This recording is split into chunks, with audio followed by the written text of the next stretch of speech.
I'm Diane Spire, and I'm so glad to welcome you to this great event I'm so excited about, and it's the live stream relaunch of my book, Life After Birth, A Parent's Holistic Guide for Thriving in the Fourth Trimester. And we have a lot to accomplish today, I guess, in this next 90-minute session. So I would just want to kind of prepare you for what we have in store. We have a guest list that includes Margaret Braid, who's going to interview me about the journey that I went on to write and publish this book. And then we have two guests that are going to be participating with me in a three-way conversation about mind, body, spirit, and what it means to be holistic in the fourth trimester. And those guests are Kelly Meehan and Kimberly Johnson. But let me just give you a little bit of the story, maybe the backstory of this book and the publication of this book. And I also want to encourage you to go out and purchase the book. And remember that if you purchase the book, there are bonuses that you want to collect. So if you purchase this on Amazon or some other kind of online, come back to the website, to my website, and the book sales page so that you can collect those bonuses that go with the purchase of the book. Why did I write this book? I found that there were a lot of books about pregnancy and childbirth, and there are a lot of books about parenting. But there were very, very few books about what happens after the baby is born.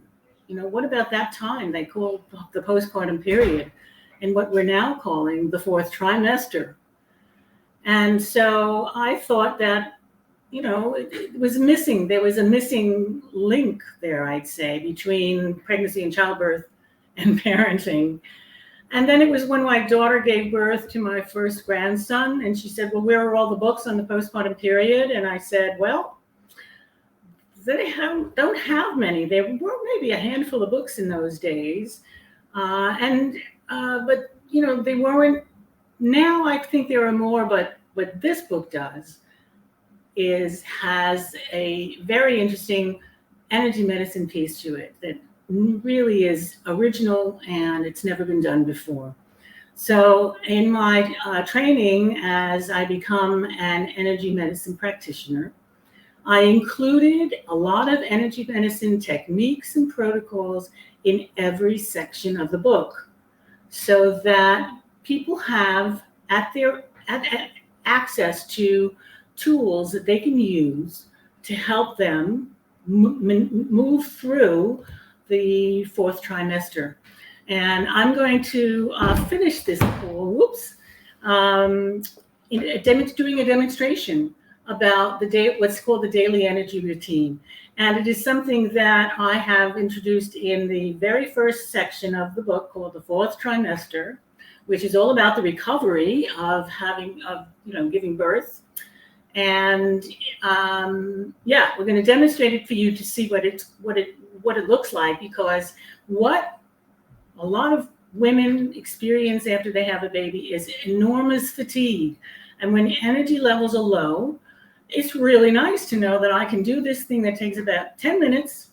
And in the end of 10 minutes, my energy is going to feel much more revived, restored, harmonious, all of those different things. So that's a key feature of what makes this book on the postpartum period different from other books. So I wanted to address the fact that there just haven't been enough practical, good, holistic books about what to expect and what you can do during the postpartum period.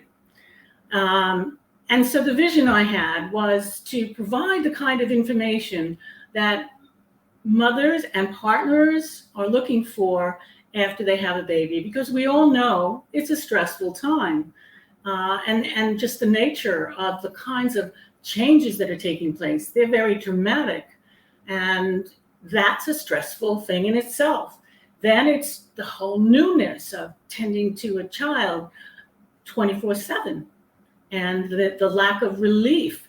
So that, was the vision that I had, was to give that kind of information, practical information that can be used to smooth out some of that stress during that time, to make the experience of the fourth trimester a happier one, a positive one, because there are things that people can do for themselves. Don't rely on any other person or practitioner to help themselves. So I've created a toolkit through this book. Some people are calling it a survival guide. And maybe it is a survival guide, but I would like to go beyond survival into thriving. That's really my intent. I want to see more people thriving during that fourth trimester, because it's a wonderful way to get off to a good start. It's the wonderful foundation for a family as well. So that's kind of gives you the why and the vision of what the publication of this book was about.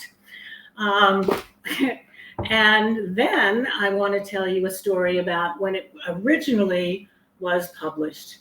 And that goes back to 2019. Now, I live in the UK. Right now, I'm in New York. I'm visiting at my son and daughter-in-law's house. So they're hosting this event for us all.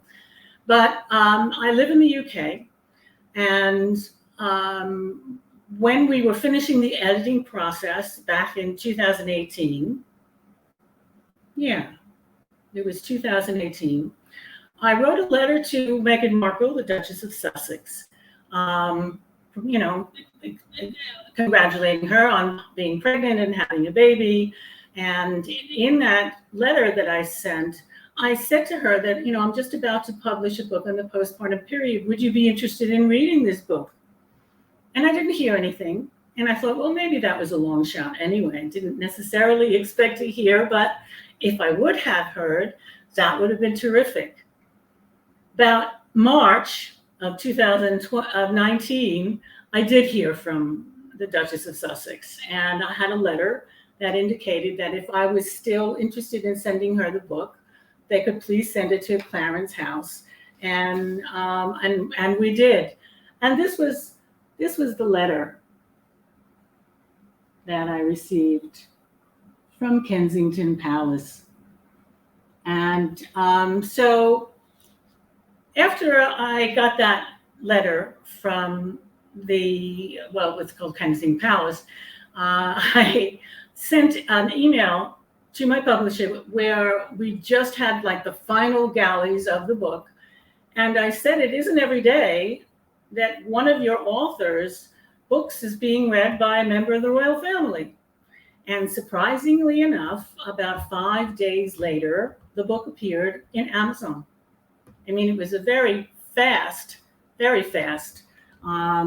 response to that. And of course, why? Because we knew that there was an April due date. And if there was an April due date, then we'd better get this book out in April. And so it was actually published on the 9th of April in 2019. So, but that was pretty much the launch. There wasn't much to it. So I really felt that more women and partners need this kind of information that I talk about in my book. And I wanted to reach a larger audience and share more widely and more broadly about practical information for the fourth trimester. And I just thought it would be a really good idea if we could relaunch the book. And so here we are, having the relaunch of Life After Birth, a parent's holistic guide for thriving in the fourth trimester. So what I want to do now is I want to bring in Margaret Braid, who happens to be, for me, her name is Maggie, because Margaret is my partner. And we have been together for 25 years now. And she knows a lot of the backstory about how this book got done. And so she's going to actually interview me. And she's going to share, we're going to talk about some of the things that went on in preparation for the publication of this book. So welcome, Maggie. Hello everyone. This is all very exciting. It feels like it's been percolating for many, many years. Yes. So I wanted to take you back to the sort of the beginning, Diane, of when you first felt a real resonance with this whole area. And I believe it was around the birth of your second child where you experienced the birth center. Yes. Yes. If you could just talk a little bit about that experience and what fascinated you, what sort of inspired you. Well, when I made the decision to have my second child outside of the hospital and outside of the mainstream, it turns out that the Maternity Center Association in New York had just opened up their childbearing center, and it was the first birth center to open up in the United States back in 1975. Graham was born in 1976. And one of the things that I really valued during that pregnancy was the level of care and concern that we received from midwives. The place was run by midwives, and there was a doctor who gave them backup, but mainly you were, and that was unusual in the United States. I know in the UK where I live now, that is the normal, point of contact is a midwife, but not in the United States, not ordinarily. So I really appreciated that. And when I gave birth in 4 hours from start to finish, I came out of that experience feeling like there's something about birth that I understand. I don't know what it is, but I understand it. And I had a conversation with a midwife who was at that birth, who happened to be a British midwife. And she told me about a teacher training that was going on in New York City soon after that. And I went to that teacher training, and then I moved to the West Coast of the United States. So I did another teacher training in the Bradley method, and I became a certified childbirth educator. And very soon after I became a childbirth educator, I started running postpartum support groups. And then some years after that, I created a mother and baby exercise class that ran for 20 years. So isn't it true it's around today that your second child was born? That's right, exactly today. I had a Maybe we should say happy birthday to Graham. Happy birthday, Graham. That's right. I mean, it's a little bit too late for him. It's 12 o'clock his time. So he told me he wouldn't necessarily be able to be part of this. But we did have a conversation this morning so that I could wish him a happy birthday. So yes, very appropriate. Yeah. So that led to you having qualifications now in the area. Then I know you practiced in the States for 20 years doing various courses with couples and exercise. Can you just talk a little bit about that? Yes. So very soon after becoming a childbirth educator, I had a resonance. It was my background in psychology, perhaps, but I had this resonance for what happens after the baby is born and during the postpartum period. So I began to run groups for mothers and babies, and I did that for a few years. And then I found that there were two things that parents, or the mothers primarily, were most interested in. They wanted to get back into shape, and they wanted to have a way of interacting with their child in a way that really was a bonding kind of experience. And so I pulled those strands together, and I created a class called Reshape and Unwind. And it was a wonderful group. Well, it was really a wonderful group experience for new mothers who felt a sense of connection to other mothers who were in the same stage of life. And sometimes these groups that would start off in my classes would just continue to meet with each other for years and years after that. So I felt really positive about the fact that it created a sense of community for these women, and it created friendships, long-standing friendships for them. And I always felt really positive about that. I remember watching you do some of those, and it was, you could feel it was joyous for all the participants. Yeah, I think so. like to think so. So then you pulled it. You used all this experience and you used it to undertake your doctorate at Manchester University, yes, in the UK.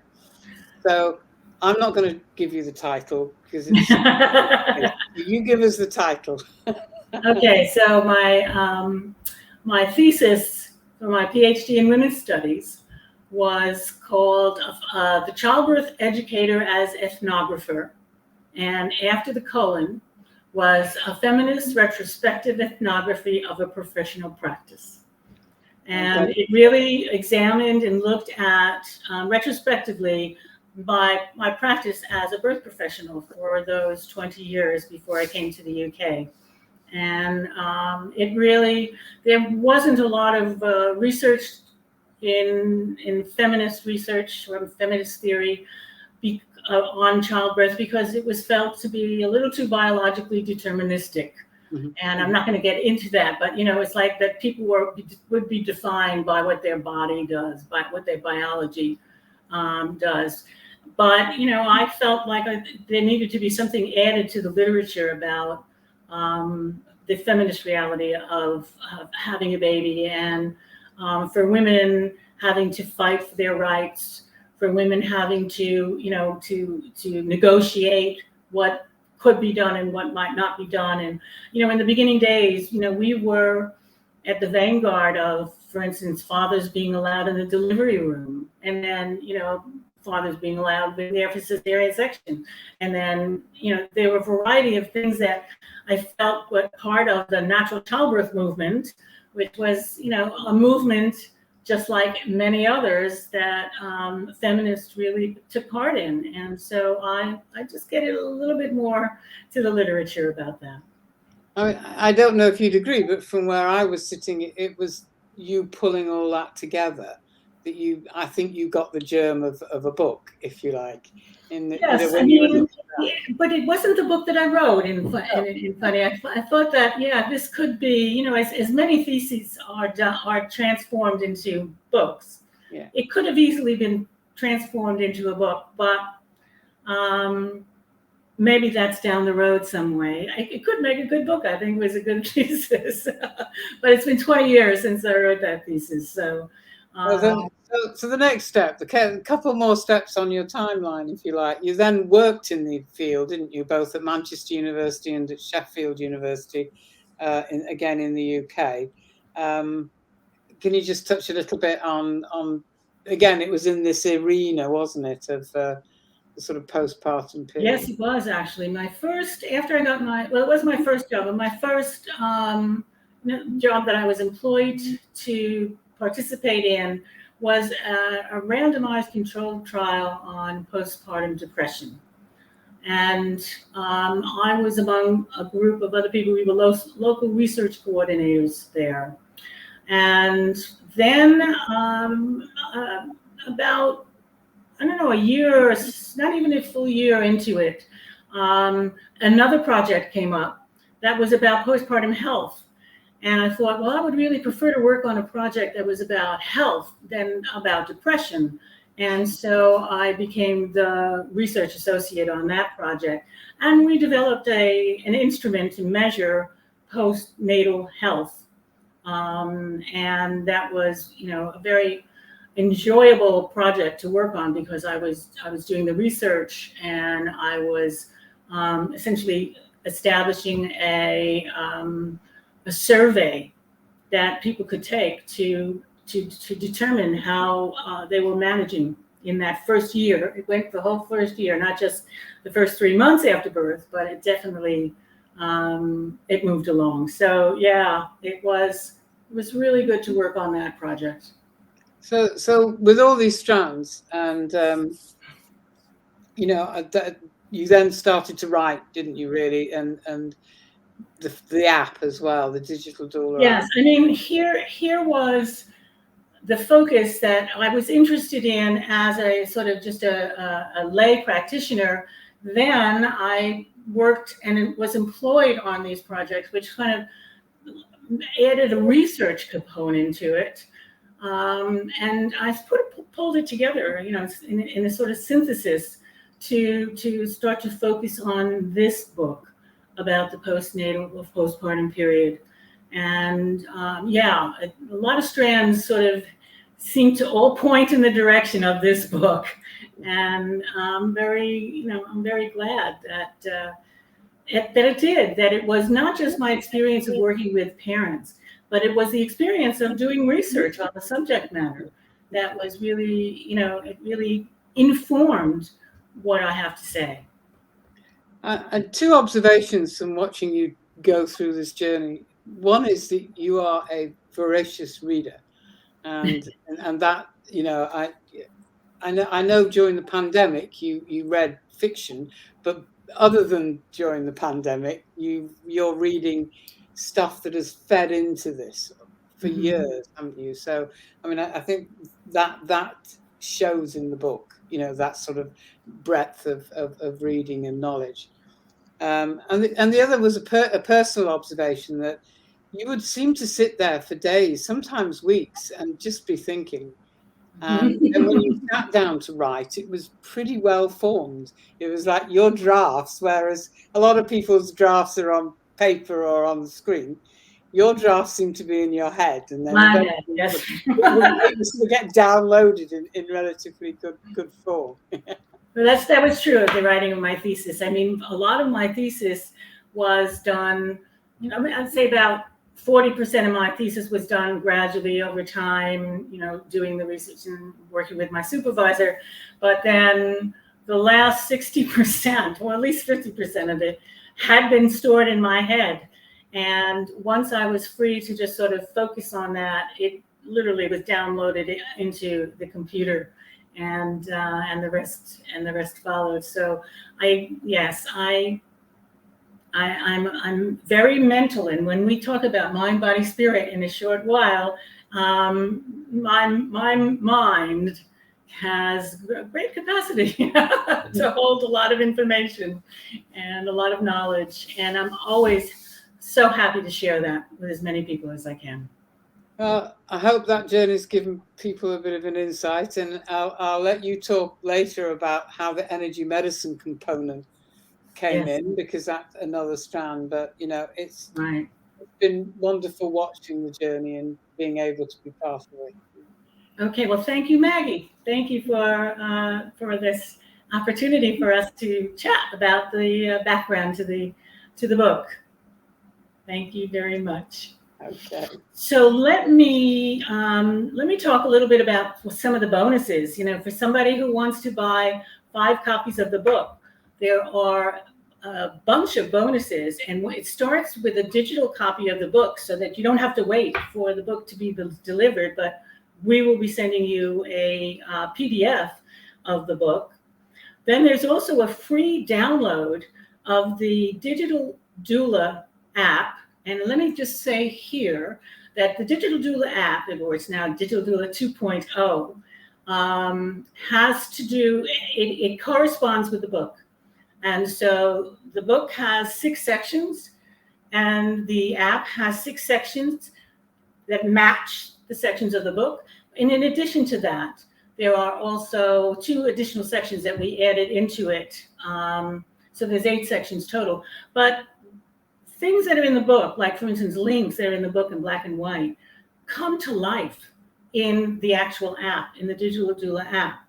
And so, but then there's also additional material, and there are articles that I've collated. And one of the advantages of an app is it can be updated on a regular basis. And although it was released in 2020 in its 2.0 version, I haven't been able to sort of do too much of the updating that I'd like to. But I really encourage you to have both. They're like a package. The book and the app go together, and the app is going to grow pretty much forthcoming once this wonderful launch is all done. But anyway, so that's the free app download for the first 50 people. And then we have created a chart, and it's called the Division of Labor chart, which is made absolutely beautiful and stunning. And it introduces the idea that it was a good idea that before you actually have the baby, that you sit down with your partner and you talk about how the division of labor is going to change once the baby is born, because it does. And forewarned is forearmed, as far as I can say. And so therefore, what it does is it gives you a list, you fill in the list of tasks that need to be done. You decide who does it now. And in another column, it's who's going to do it after the baby is born. And then another column for infant care, who's going to do that. And I think when you have something like that that's structured, there's much less buildup of resentment about who's doing what and who's not doing anything. So that we created that bonus for you. And then there's a teachable course. I am right now working on an online course called The 8 Keys for Thriving in the Fourth Trimester. And you will have access to the first module that we are putting forward for beta testing. So that is another bonus that we think is really, really worthwhile. And we want to encourage people to come in and beta test it so that we can fine tune it and make it really the best that it can be for parents. And you can be pregnant, you can be new parents, but with an online course, you can dip into it when it's convenient. And I hope to reach even more people through an online course. So those are the bonuses. And if that sounds interesting to you, I want to encourage you to go ahead and buy the books, and then you will get the bonuses. Come back to the sales page on my website, because you want to collect the bonuses after you've purchased it someplace else. Now, I want to welcome my other guests tonight for us to have a conversation about the mind, body, spirit experience of the fourth trimester. And so I'm going to be welcoming in Kelly Meehan and Kimberly Ann Johnson. Are you there? Hey, there you are. Welcome. Hi. Okay. Hi. Hello. So the way that we imagined that this conversation would go had to do with each one of us having a particular area of the mind, body, spirit that may be our particular expertise. But we also want you to understand that we don't see it as something that is segmented as a body and mind and spirit, that they are an integrated set of dimensions that represent what holistic is all about. So I'm going to invite Kelly. You know what, Kelly? I'm going to invite you last. I'm going to have body first with Kimberly Ann Johnson, who also, I should tell you, wrote a wonderful book, and she got it published before I did, called The Fourth Trimester.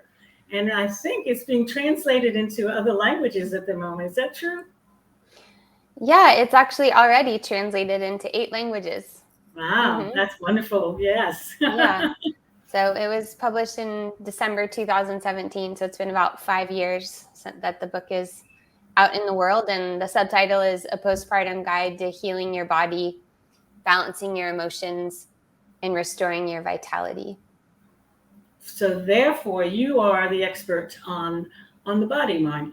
Sometimes people say mind, body, and some people say body, mind. And let's introduce you as the person who has an enormous resource and knowledge and wisdom about the body in the fourth trimester. Okay. Well, I would like to invite people. We're coming out of this. I think we're coming out of this extended time. I've heard a lot about how birth has changed in the UK during this time. Birth has certainly changed a lot here in the US, where I live, based on not being able to have more than one person in the birth room, last minute changes based on COVID protocols and rules. And, women and families are under a lot of stress, probably more than usual, giving birth these days. And what I love about postpartum work is that when we respect the postpartum time, we can often indirectly address a lot of those misfires that happen in the birthing process. So I always like to invite people to not conflate the word postpartum with postpartum depression. So, when I tell people what I do, they often go, "Oh yeah, I had postpartum." And it's like, well, we all have if we've had a child. Uh, and it's not synonymous with depression. In fact, we could really see a lot of vitality in that period if women had the support that they needed. And my work centers around helping women heal from birth injuries, birth trauma, gynecological surgeries, and sexual boundary violations, which are very interconnected. I'm a hands-on practitioner, so I work with fascia and other layers of the system as well. But in general, when these physiological and physical needs are cared for, what we put in the mental health category changes. So what the overculture is doing is labeling everything at this time, like, how are we going to help women? Oh, we're going to extend the mental health checklist. We're going to make more factors. And almost everyone who's recently had a baby at this point, especially with everything that's going on, would qualify as depressed. And I know from my own postpartum experience where I would have been labeled as depressed. I wasn't clinically depressed. I was depressed based on the absence of real help that I had available to me in every way. I didn't know that there was special nutrition that I needed. I didn't know that I would need another adult around much of the time. I didn't know what would happen if I was having trouble breastfeeding, how to get the support I needed. And so that's where that's the experience that my book arose from, was how am I going to heal my pelvic floor non-surgically? And as I went on a journey to figure that out, I learned a lot of things that I thought should be common knowledge. And then 5 years later, I finished writing about 7 years, published 5 years ago. And now I'm seeing that it just continues to be a proliferation of mental health diagnoses and people advocating for more meds rather than advocating for a culture where people understand what these essential non-luxury basic needs of every person who has a child are. Mm-hmm. Absolutely. And I don't know if you heard that the part of the interview that I was talking to Maggie about was that when I was employed researching on the postpartum experience, first I was researching depression, and then I moved on to another project about health. So I think that there is this sort of expectation that that postpartum is like you said, synonymous with it, when it really isn't. And when I was looking for books initially on the postpartum period, there were lots of books about when it goes wrong. So there was things about postpartum depression and trauma and these other things, but there wasn't a focus on what's working. And when I decided and what you did in your book was you provided such good information about healing. And so, I think of that, the healing and wholeness are all, part of, I think, what all three of us are talking about in terms of being holistic paradigms for managing the experience of birth and the aftermath of birth.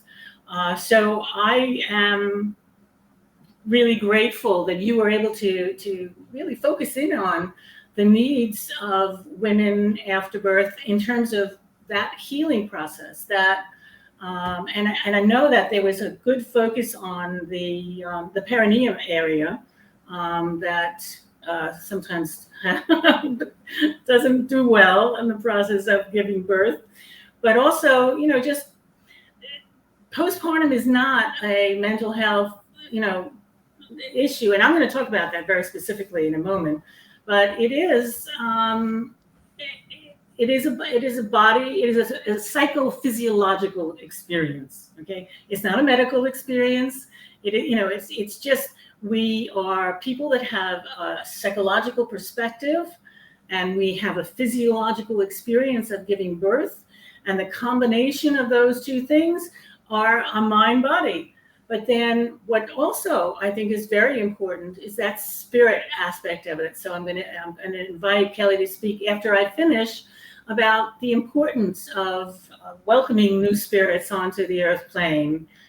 But for me, I'm going to talk mine now and jump in if there's anything you want to add to that. But one of the things that happens after a woman has a baby is that she sort of goes through a period of what they sometimes call a mental health vulnerability, in that part of the experience of having a baby has to do with inflammation. And sometimes that inflammation results in a moving into a sort of vulnerable space. And if you go without the support that you talked about, Kimberly, which is absolutely so important, then what happens is women don't understand what's happening to them. Their mind is telling them one thing, their body may be telling them something else, but there are actual brain changes. There are sort of we now know the neurobiological aspects of brain changes that take place during the maternity experience. And I think that it has to do with the fact that we are, before we have a baby and we get to that point in pregnancy where it feels like our mind is turning into mush. You know, it's like, wait, I can't think very clearly. I can't focus very well. What's going on here? That is actually, I think, quite intentional, and nature really organized it quite well, because it's very hard to be in that single pointed focus of life when you have a baby. And one person I found years ago, her name is Jean Shinoda Bolen, wrote a book called Goddesses in Every Woman. And what she really brought to my understanding was that we shift into what's called diffused awareness. And when you're in diffused awareness, you're easily distractible, which you need to be. If your baby starts crying in another room or another part of the house, you need to be able to sort of have one ear attuned to, did the baby say, you know, is the baby crying? Is the baby up? What do you hear? That kind of thing. So I think that there is a method to the madness, let's put it that way, that experience of the mind changing is part of how we learn to take care of a little person that's completely dependent on it. So our mind is kind of being molded for motherhood. And some women will go into that with a fixed mindset, and some people will go into that with a growth mindset. And, you know, sometimes people who have a fixed mindset expect things to happen a certain way. And when they don't happen that way, it feels like something's wrong. And that can begin the spiral down into some kind of postpartum depression. I think, like Kimberly said, there are an awful lot of people that are now being diagnosed with postpartum depression, and maybe more so than are really depressed. Like you said, you know, you were missing that support that would have helped you, that would have been the scaffolding that holds you up. But if you don't have that and there's nobody around to question, to challenge some of the thoughts that you might have that might, you know, bring you to a better understanding about what's happening, so that you don't feel like there's something wrong with you, or you don't feel that maybe you're defective. These are the kinds of things that, you know, there needs to be a level of protection, I think, for mothers to know that these are the changes that are taking place. In the second section of my book, we talk about the dynamics of hormones and the stress response. And that really covers a lot of these bases. And it talks about the inflammation that, you know, pregnancy creates a state of inflammation of its own. And that inflammation actually sort of peaks during the third trimester, which is why some women actually experience perinatal mental illness while they're still pregnant, before they've even given birth. And it's related to inflammation. And I give that information so that women understand, and it takes some of the charge out of that. They don't have to feel bad about themselves. They don't have to feel like they're doing something wrong, that there is a non-judgmental cause to this happening, and that has just to do with the state of inflammation that's going on in the body. I also felt, and this is going to lead me right into Kelly, that when I was depressed recently, because I was, I was a statistic of the coronavirus pandemic. I found that for me, I can get depressed when I get disconnected from my spirit, and that I feel like it's sort of come apart. And so I would like to invite Kelly to share with us the importance of spirit during this very pivotal time in a family life. Yes, thank you for having me. I wanted to share this too. Got my book. Hey. I needed this book 11 years ago. I needed Kimberly 11 years ago. I had to figure it out on my own. I have 2 Earth children, and first time my postpartum time was not good. It's a long story. The second one, I was like, it's not going to be the way the first one was, and it wasn't. I had birth trauma the first time, second one didn't. And so that 4th trimester is, it's, we should really, I feel like, really make it more of like this, not just, first, second, third. It's like the 4th trimester, and what happens to mothers. I feel like there's a rebirth that happens, and there's an old part of us that dies, but no one tells us that. And then what do we do? Picking up all the pieces physically, emotionally, and spiritually. And so a lot of the work that I do is within the realms of soul connection with baby beings in conception, pregnancy, and birth loss, and how important it is. And even after, right after birth, and then what's that connection with that being, with your child, with your son, with your daughter. And I call it often a kind of telepathic newborn sense, and of course intermix in that attachment parenting, but I feel like it's more intuitive parenting. And I know that when their stress levels are high and there's really no support in that postpartum time, that you don't feel very connected to your baby, you don't feel like what's happening. But there are different ways and to build that connection. And I know, again, I feel like when people are connecting with spirit baby, which is their child, the soul of their child in conception, in pregnancy, that even when they're birthing and they're moving into that next part and they're now looking at their child, and there's a lot of connection in that. There's, I felt that. I felt my daughter or my son. That's their energy. That's their personality. And then they get to build that deeper awareness and connection. And there's something about even the energetic, and I know me and Dan, we've talked a lot about the energetic. There's so much to say, because in our field of energy, for we get so caught up that the energy of even traumas and things can be so activated. And how I see them is historical and even future timelines of energy remain. They're like echoing energy, and they kind of stay with us, even though our mind doesn't maybe want that connection. But it's like there's something in the body, right, that wants its own voice. And then there's that that energetic resonance with that, and what does that look like? And I know it looks different for everybody, but I just think of my own journey and how the embodiment piece is like, I feel like is like, oh my gosh, it's that somatic, that body, that bringing that body. But of course, when there's trauma and stuff, it's hard to go and look at these things. And as you were both mentioning about even a time we're in, I feel like 2020 and on, the levels of fear and everything is just so much more bigger than it was before. And so there's so much more I can say, but I want to see, are we having a conversation with everybody? Yeah.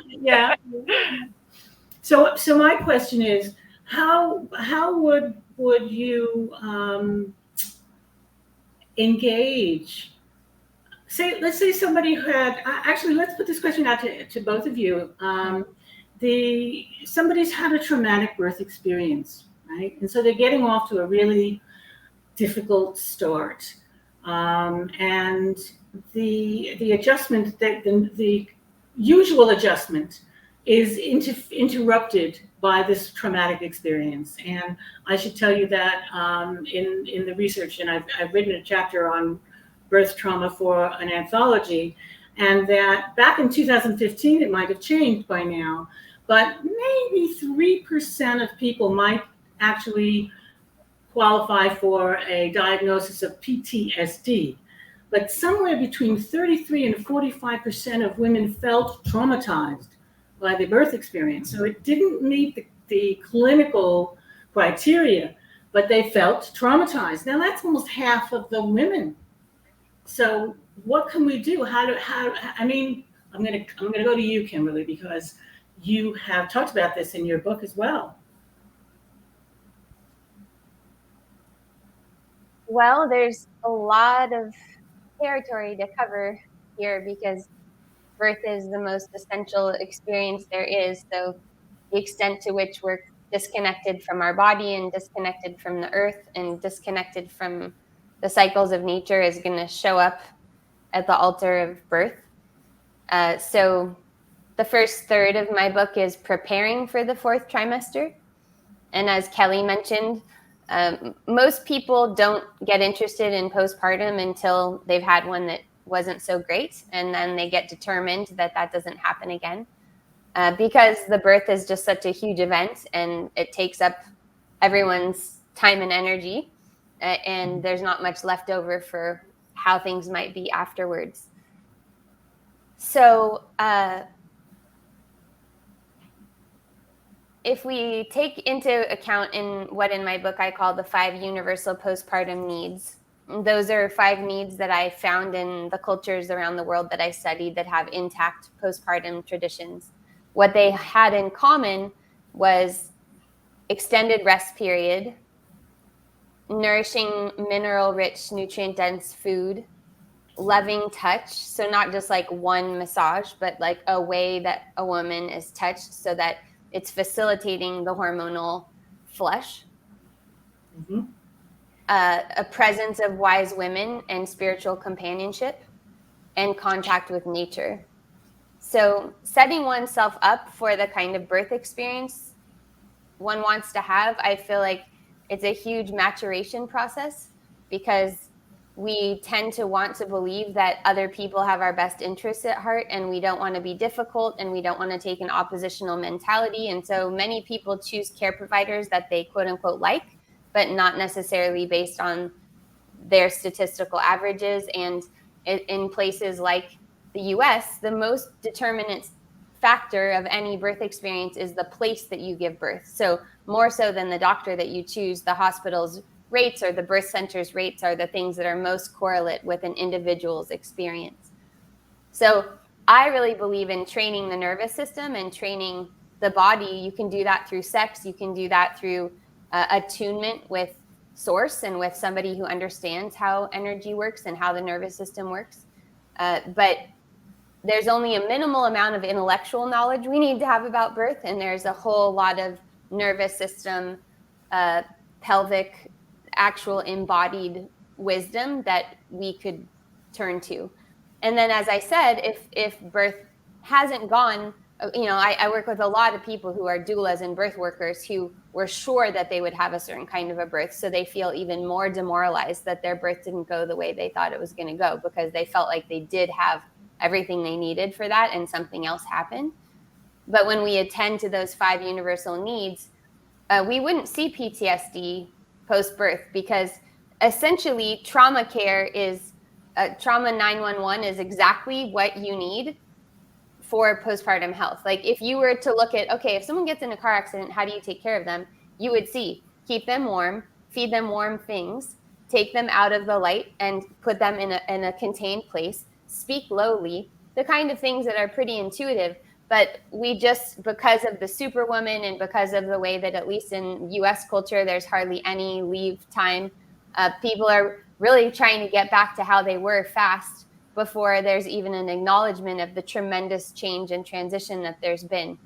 And it is an underworld journey for most people, but underworld is not depression. So it requires a different kind of awareness and a different kind of attunement, which is much slower.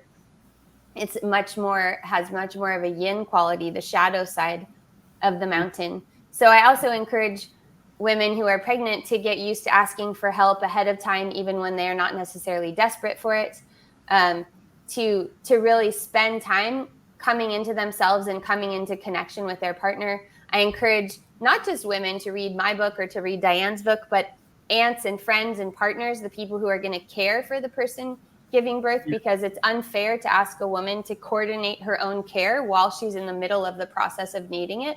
Anyone who's in the midst of a huge transition or a death, they don't know if you say, can I help you? They're like, yeah, but I have no idea what you can do for me. Like, I would love some help, but I have no idea. So at this period of time, it really is those first aid things. It's really a new mother needs everything that a new baby needs: constant swaddling, a continuous food source, and loving words, supportive words. And when you started speaking, you reminded me of something I should have probably said half an hour ago. But one of the reasons that I wrote this book was that after 20 years of working with women in childbirth education classes, they couldn't think about what would happen after the birth, because they just wanted to get through the birth. That was almost like the goal was to get through the birth. And so people didn't really think about what happens after the birth. I mean, what kind of thing are you going to be going through? What is your experience? How's it going to change? How's it going to affect your relationship with your partner? I mean, all of those kinds of developments that are going on. I mean, and so I felt that, you might want to just focus on getting through the birth, but you also want to have practical and useful information and tools to use for after the baby is born and you are suddenly in a whole new reality. And that's true whether you have children already or not. I mean, you can have one child and the second one can come in and it creates a disruption of its own, in terms of the previous dynamic with the mother, partner, and child, and then mother, partner, and two children. And so we want to be conscious of that. And I think that all of us would agree that having a holistic paradigm for how things could be better might be something that reduces the some of the negative experiences that happen for people. But Kelly, how would you respond to that? I mean, you went about making sure that the things that happened the first time around didn't happen the second time around. Can you share some of that? Yeah. So during my this is a big part, I think, in the fourth trimester, having a system put in, as even Kimberly, everything you listed. I got to read your book because that was really beautiful. Is having some type of tribal support is how I like to look at. Is it family? Is it friends? Who is it? And I realized with having a trauma and you're physically just feel so incapable. And I even looked at my infant and was like, now what do I have to do with him? Because I didn't feel that love. I didn't feel that connection. I was too much in my space. And, there's so many more pieces to that. And I was like, was traumatized by even my postpartum time, not being cared for, having second degree, like tearing, all this stuff. It was like all these layers. And I remember going into a point where I felt like my thoughts and what I was thinking wasn't really healthy. And so I was like, and I'm calling out, at that time, calling out, it felt a little late because it's hard to reach out. And so I have this beautiful gap between my children of 5.5 years, because I felt like I had to really heal from what was this first birth. Was I going to have more children? And so with the second, I was like, okay, postpartum time, what's it all put into place? And it was really amazing and beautiful and fine. Like there was nothing traumatic about it. I was cared for. I had to reach out before, really holding that intentional energy that I was going to reach out. I was going to get things set up. The food was going to come in. I don't have to clean. I get to just bond with this little being. And the birth was a lot nicer too. So it wasn't, there was things in the birth that was intense, but it was like, that was a big part of it. But that postpartum was like, it's interesting, the memories that we get to store inside us, because now over time, the first birth, yes, it was impactful. And it literally my children brought me into this work. So I know there were deeper things happening. And so getting that support outside of you. And let's say, like, I didn't have mother and father. So who do I have? Where's my aunt? Where's the sister? But there was nobody. So it was like, oh, my community, my people. And then there was a struggle nursing. Then there's crying from me, not the baby. And then it's like, what does that look like? And ahead of time. And I love what you even shared, Kimberly, is like letting everybody else read the book. It's like, why does the mother is like, I got to prepare and everything has to be done. And a lot of the clients, when they come and they're going through pregnancy, I always ask them, what's that fourth trimester look like? You have a plan, like write it out, like really reflect with it. And a lot of them really do. And I feel like we've really instilled that value of how important it is just, baby's here and now what? Because that's the hard part.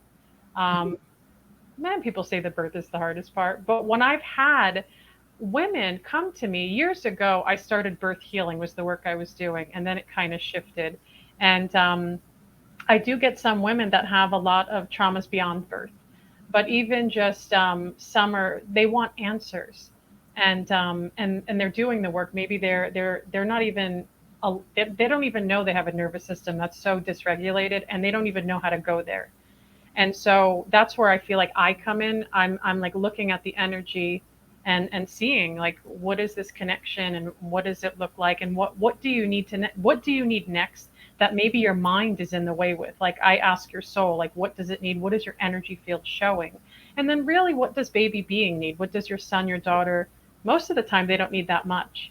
But I like to listen and listen and not with my ears to what that is. And I see stories. I see people's stories unfold, and then they find that they hear almost acknowledgement to maybe something that's deep lineagistic at times. And so I always feel like I'd like an interesting challenge and get these very interesting stories around people and how they get to move into that healing, and not just, it's very collective, especially if they're in relationship with their children, partners, solo, wherever they're at. There's always, I feel like we need each other. And I'm sure you've seen this too, maybe both of you, is where in the birth loss community even, a trauma that will be with you forever. And there's no sugarcoating it, minimizing it, or just, but there's so much to that. And I've noticed a lot of the women in that bereavement community, they tend to lose their families out of fear, really, just the fear of death and not knowing. And I hear it like so much all the time. And then we come in as strangers, right? Or just, service of love and connection and building those connections together. So then we get to transform and move forward in any way that our own inner calling, I like the nervous system work. I do bring that into the work I do because I do it for myself. Yeah, so. Well, it is interesting, the information that I'm talking about, of course, it has to do with the autonomic nervous system. And so, Kimberly brought it up, and it's wonderful because I don't think people understand that these kinds of things are going on in the background to their experience in the world.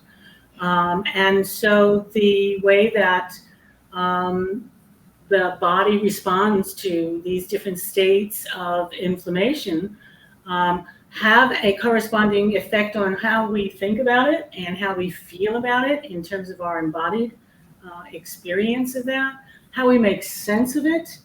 And, I think that it's so important for women to get to the point where they're feeling healed from a traumatic experience. Did you get to that place of healing? Was it the second birth that healed it for you, Kelly, or had you worked that out before you had? No, I think that's a really good question, because I think I know we hear this a lot. Oh, the second birth's got to heal me, right? But people I know, their second birth didn't heal them, and they're left with a lot of questions. And so this is why I have that 5.5-year gap, because I was just thinking one and done, I'm good. But and I've talked a lot about this through my podcast. There's no secrets. But I feel like there's so many layers to it, because this began when I was an infant, into childhood, into me stepping into becoming mother. And when I had that, I joke around and saying my firstborn broke my second chakra wide open. And it really allowed me to see a whole other reality of suppression, of pain. And so I opened my energy up to invite this other being. I bowed down and I'll receive you if you want to come to me kind of energy, because I was kind of half scared. And I wasn't looking for him to fix and heal me. And I know a lot of people do that, and I'm not judging, or I don't want people to feel like, but that's what I do. You do what you need to do and what feels right.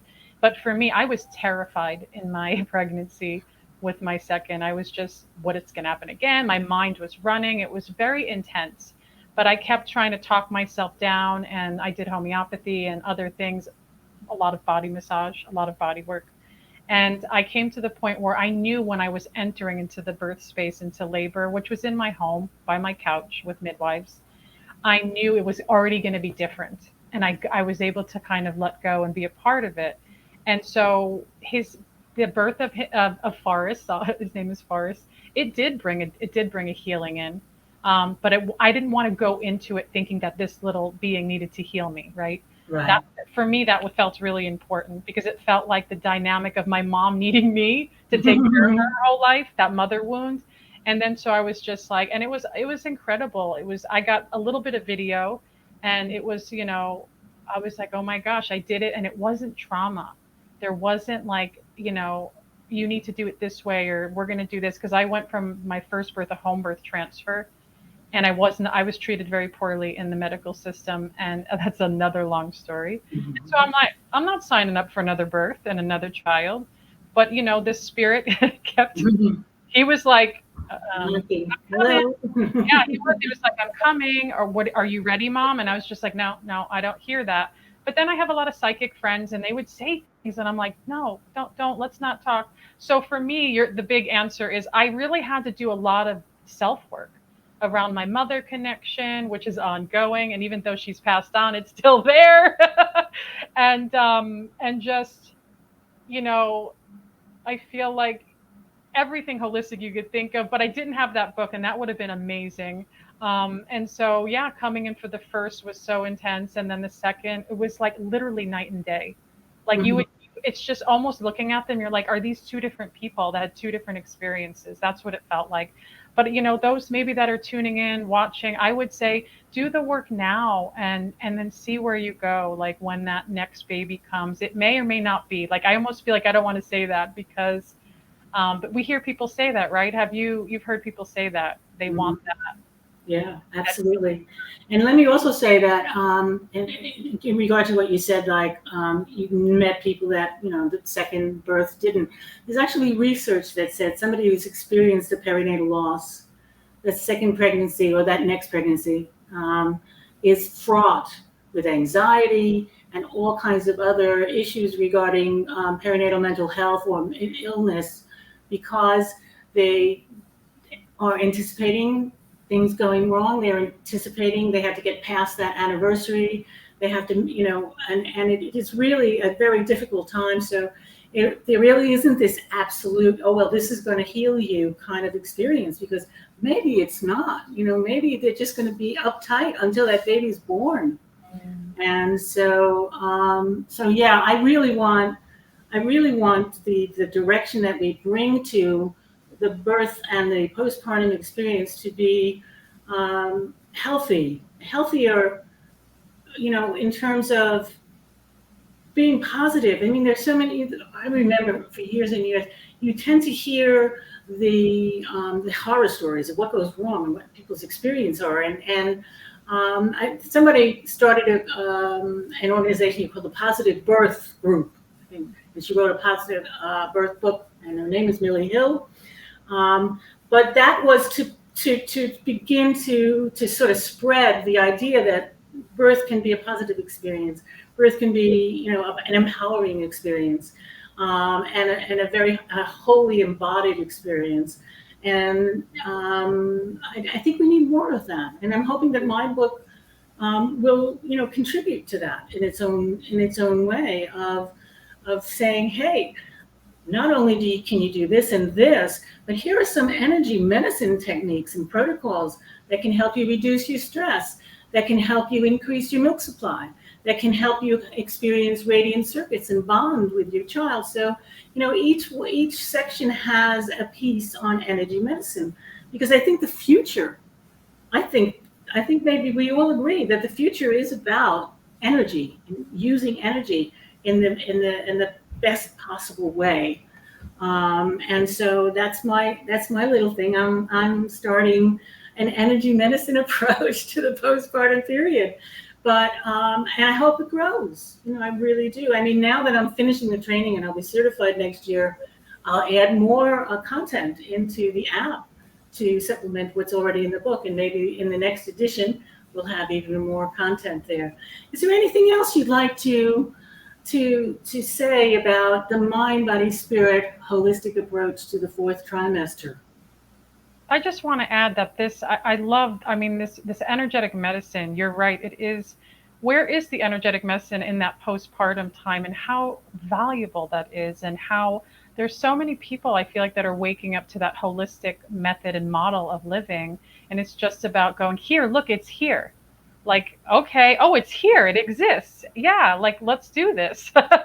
Right. Yeah, I really appreciate the depth of how you share these things with in the postpartum in that book. Right. How about you, Kimberly? Anything? Well, I really liked when Kelly started speaking, she talked about a tribal approach. And the reason why, so I didn't get a do-over. I have one child. I've been pregnant once, had one birth. I always thought I would have another. It seemed really strange, or many. So it seemed strange to me that my journey didn't take me in that direction. And so my book is actually part of the closure of the rite of passage, because the end of a rite of passage is when you bring the gems of your underworld descents to your community and to the world, because those descents are not just personal, they're actually collective. So that first book is, I'm writing about an experience that I did not have, that I wish that I would have had, and that some part of me remembered. Some part of me knew this isn't a personal problem. This is an archetypal and collective problem. And I don't understand how I've lived 33 years in holistic communities, because I was a yoga teacher. I came up with an integrated mind, body, spirit approach. I lived in Boulder. I'm like, if anyone could know these things, I would know these things. And how could it be possible that I got to this point and no one's ever, this is so radically different than anything I thought was even remotely possible. So the reason that I remain interested in it is because I feel like everything that birth and postpartum requires is exactly what the culture needs to traverse this next transition that we're in, which is humanness, body to body humanness. Birth is the only place where we will never replace what can happen body to body with robots, bots, whatever. Like, it's the highest touch experience there can be, and it has to be done with humans. And that seems so bizarre to even have to say that, but it's true. There's no replacement for body to body connection in the room, in the physical presence. So and some births are long and some births are short, and some births require big teams and some births require absolute privacy. And there's no template, because life doesn't have a template. So it's what requires wildness from us. And to me, that is actually what our world is trying to communicate. So I really want people who are listening to understand that if things don't go a certain way, it's not a personal failure. And it may be at least a generation or two, or maybe more, that there is this restoration. So I'm really working on behalf of my daughter and my grandchildren and her grandchildren, because I don't really have an illusion that in 5 or 10 years, birth and hospital practices and like that all of a sudden midwives and OBGYNs are going to get together and like the restrictions against midwives are going to change. But I do believe that planting the seeds of what it means to be in connection with your pelvis, what it means to connect with your words, with your physicality, your own ferocity, that is something that I can teach my daughter and her friends about. And then with these books and with ongoing conversation, those seeds continue to bear fruit in a time that I may or may not see. And I feel like these times ask us for that, to work on behalf of something that we may not have ever experienced, but we somehow in ourselves know is possible. And so I didn't get a redo, but it doesn't, I mean, there's of course personal maybe feelings of grief and loss about that. But as far as my wholeness is concerned, I didn't have to do that exact thing. And so in my books and in my courses, female nervous systems are specifically designed for healing, because we have the cycles, and they are lunar until they're not. And when they're not lunar, we still have a way to surf those waves. So we get more opportunities to heal the ruptures. And so that's really where I like to lead people, because it's very hard to, I mean, just from a nervous system perspective, we live in a time where women have to be in the sympathetic and parasympathetic at the same time while they're giving birth. That makes no sense. Somebody else should be protecting the space. So hopefully when they're reading a book like yours, Diane, it's like, okay, this is a call to action for everyone who's taking care of this person, because any one individual can't do all of those tasks. That's why we need a tribe, because the tasks are divided. Right. And the very last section of the Digital Doula app is called It Takes a Village. And it focuses on the need for community and the need for people to connect with each other during this time. I'm going to bring this conversation to a close. I'm so happy. I'm so grateful that you came to share your wisdom and your experience with this group, because I really hope to see more holistic ways of dealing with life after birth. So thank you very much for your wonderful, wonderful contribution to my relaunch party. Thank you. Yeah, thank you for all your work throughout the decades and all of the ways that you've been dedicated to mothers and families and your own children and your own grandchildren, and bringing your wife on to interview you and pay homage to this body of work. Thank you so much. Okay, thank you. Thanks, Thank you Kelly. so much. Thanks, I want to show you my highlights. There's highlights in here. Yay. All right, now I'm going to do something unusual now. I'm going to turn my computer around, and I'm going to show you what the daily energy routine is. And this is a combination of movements and postures that are very effective at generating more energy for us. Now, Eden Energy Medicine that I'm studying has to do with 9 different energy systems, and it integrates these as areas of study for us. But in addition to that, the daily energy routine in itself covers a lot of those 9 energy systems. So without getting into too much detail, I'm going to turn my computer around. I want to show you how it works. So if you don't mind, we're going to switch to here. And let's see if that's, yes. And if anybody else wants to come and join me, and if you want to do this for yourselves, please feel free to do it. And I'll give you a little bit of information as I'm doing it so you understand why you are doing it in the first place. So it starts off with some thumping. We call them the 4 thumps. And this thump here, right on your cheekbones, is the start of the stomach meridian, and it's grounding. So we call that the grounding thump. And you can thump here, 15 seconds is really all you need. It doesn't take a lot. And then if you go here to that part of your clavicle here that meets up, and you bring it down and a little bit out, you'll find a little area that has kind of a divot to it, okay? And you can thump this area as well. Okay, and that's K27. So whereas the cheekbones is the start of the stomach meridian, this is the end point of the kidney meridian that starts down in the feet. Then if you thump here, right above your sternum, that's thumping your thymus gland. And your thymus gland is really important when it comes to your immune system. So you want to keep that strong. And the 4th thump is here. If you are a woman and it's you're wearing a bra, I don't always wear a bra. It's right where your bra line is. This is spleen. And spleen is really important, especially for breastfeeding mothers, because spleen is considered the mother of all meridians. So you want to push the meridian for spleen finishes right around this point. So that's the end point of spleen. So those are the 4 thumps. Then what we do is we do something called a cross crawl, okay? And it's getting your energies to cross over. So you're going to one hand goes to the opposite knee, and you just do this. I like to do this for about a minute, as I'm making sure that my energies are crossing over. And sometimes our energies aren't crossing over. So there is an energy medicine technique that you can do to get them to start crossing over, and you can have to look in the book for that. Okay, so that's the cross crawl.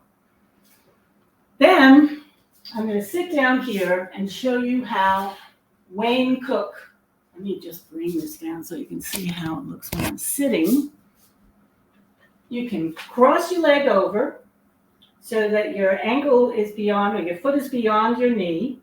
And then the arm crosses over and holds on to the bottom of the foot so that the right side, in this case, are crossing over and the other sides are the same. And you do 5 breaths, breathing in and breathing out. When you exhale, you want to breathe out through your mouth. And then you switch over to the other side and you do 5 breaths this way as well. And then the last part is to steeple your fingers and put your thumbs on the third eye area of your forehead and do the same 5 breaths during that time. Then you can get up from your Wayne Cook. Oh, and let me just show you this. This is the crown pull. So you're pulling across from the center of your forehead out to the side, really digging in a little bit. And you can do that right across the head. And that actually creates more space inside your head, which we all need from time to time. And then with the hands on the shoulders, digging in to the muscle there, you're just going to pull it forward and let it land on the heart. And that's the crown pull. Then there are 2 more. This is called the zip up. So you're starting at your pubic bone and you're just pulling up right up to under your lip and just lock it in there. Just move your fingers as if you're locking it in. In addition to that, you can have, this is called the hookup. You're going to put both of your middle fingers, one into your navel and one into your third eye, and just lift it. And that is called the hookup. And that connects the front of your body with the back of your body. So that's the hookup. And then I'm connecting heaven and earth. And you're bringing the arms around to a prayer position. One hand comes up and one hand comes down, and you can just count it out however long you want to hold it. And then you bring the hands together and go to the other side. Flat palms in both directions. And you just do 2 on each side. And you're really stretching. And that's good for your joints. And then the last one, the last one is called Heaven Rushing In. And you're just bringing the arms around again into a prayer position. But this time you're opening your arms out and you're looking up into the heavens. And you're just holding that. And I find that during this time, I express my gratitude for what's going on in my life, for the blessings that I'm experiencing. And then when you're ready, you bring it down into that heart center, because that is what's called heaven rushing in traditional Chinese medicine. And so you finish up with that. And that's the daily energy routine. That didn't take too long, did it? So let me go back and take my seat and just finish up, because we are getting to the end of our time and the party is coming to a close. And it has been a real joy for me to be able to share with you the book and what's happening and other people who have contributed to this. You definitely want to make sure that you are purchasing the book. And you know what? If you know anybody that's having a baby, this is the perfect thing. It's a perfect gift, and maybe from someone at work or someone in the family. Just think about who could benefit from having a book that's just about what happens after a baby is born. Because, I think it really makes a difference. And I'm going to just keep plugging away so that I can make a difference and see more and more people experiencing that some of the delight that's there. It's nobody's minimizing the effort and the difficulty of what happens after a baby is born, because there are so many different things happening on so many different levels. But it is something that can be managed, and it can be positive, and it can be joyful, and you can continue to work as a team. I think that's very important. And that's in the book, the whole section about nurturing your partner relationship. Because I think most people have no idea how having a baby is going to affect their relationship. And that's why the very first module of the 8 Keys for Thriving in the Fourth Trimester online course is how to baby-proof your relationship. And that really puts the emphasis on protecting that connection that brought you into this situation in the first place, and doing what you can to stay as a team. I like to use the word duet, because 2 people are singing, they may be singing different things, but when they come together, there's a harmony to it. So I want couples to stay as a team or a duet.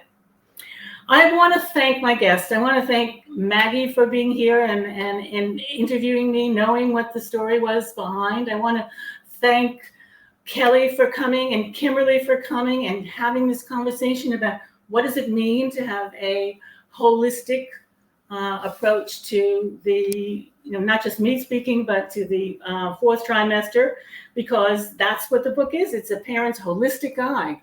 And through the energy medicine, it really does add a very important dimension that I think gets forgotten all too often. What if new mothers and their partners had a blueprint of guidance to get them through the 4th trimester? Wouldn't they feel more empowered in their parenting roles? Wouldn't it be the right start for a family to thrive? That's why I published the book, so that a much broader audience would find the comfort of a supportive book to manage the postpartum period. So go buy the book and go get your bonuses. Don't forget. And you can always find me at dianespire.com. I think there have been lots and lots of things coming up on screen during this live stream party that has given the link. So you can find me there. You can find me at Diane, at email, diane@dianespire.com. So let's stay in touch. It's been really exciting to share this event with you. Thank you for joining me. Thank you on the different platforms where it's happening. That's really exciting. I've never done anything like this before. So I am so grateful that you came and joined me and celebrating this event for me. It's really a joy. It's really a wonderful moment. And, it didn't get the great launch that it deserved 3 years ago, but I think it's gotten it today. Thank you very much. Thank you for coming, and let's stay in touch.